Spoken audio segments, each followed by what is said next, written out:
Then I saw him, Mason, moving through the crowd like a shark through bloody water. He wasn't rushing. He didn't have to. His crew cleared the path, fists and bottles doing the work for him. And all the while, the music rose, the strings bending into a sound that wasn't country anymore, wasn't hip-hop. It was all-out dark forces of war. The music didn't just play, it bent into the room. When one DJ dragged the vinyl into a slow crawl, it was as if gravity itself thickened. People's movements lagged, punches dragging through the air like they were moving underwater. Then, with a sudden mix and scratch, the other DJ flipped the tempo and everything sped up. Fists blurred, bottles shattered midair before anyone could register throwing them. Then the chopped and screwed set had become a living pulse, warping time in jagged waves. Each fiddle string, warped into those war strings from hell, it didn't just sound wrong, it felt wrong, crawling across the spine like an electric current.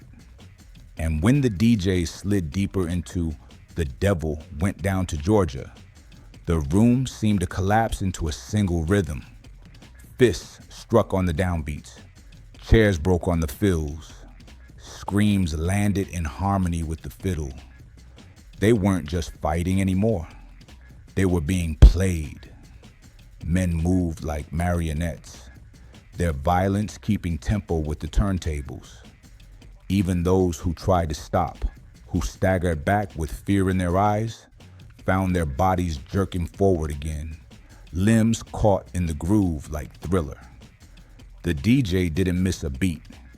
Consumed with a grin, his grin widened, head bowed in total focus, hands turning vinyl like fresh new scripture. The bar had become his instrument, the fight his choir. And whether anyone in that room realized it, they were no longer men of free will. They were strings in his song, fiddles in the devil's band. Bodies were tangled on the floor, bottles shattered like glass raining across the neon-stained tile. The music didn't stop, but the rhythm shifted, slower now, heavier, as though the DJ was winding down the storm he'd conjured. The bar reeked of sweat, alcohol, and blood. Every breath a mixture of adrenaline and fear.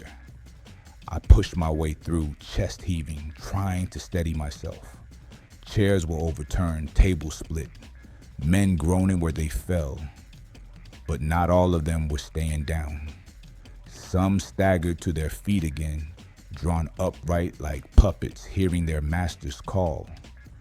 For a brief moment, I thought the worst had passed. But then I saw Mason standing closer to me at the bar, his shirt torn, knuckles bloodied, and this time there was no mistaking it. His eyes were on me.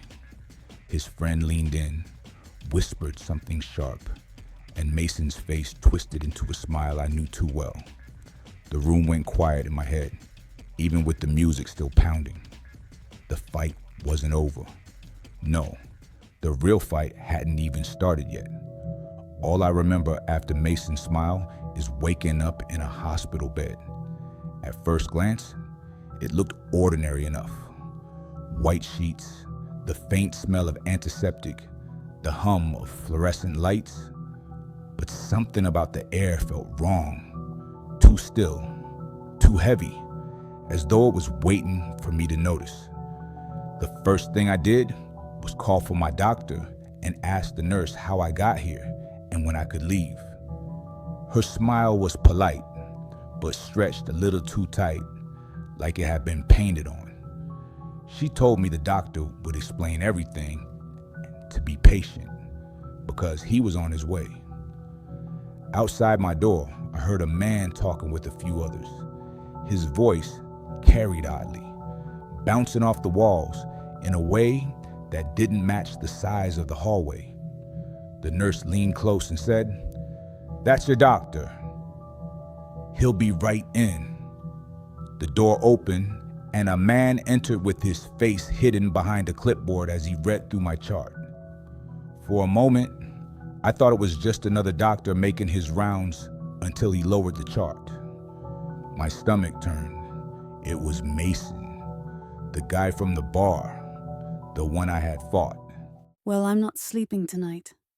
Next video, please.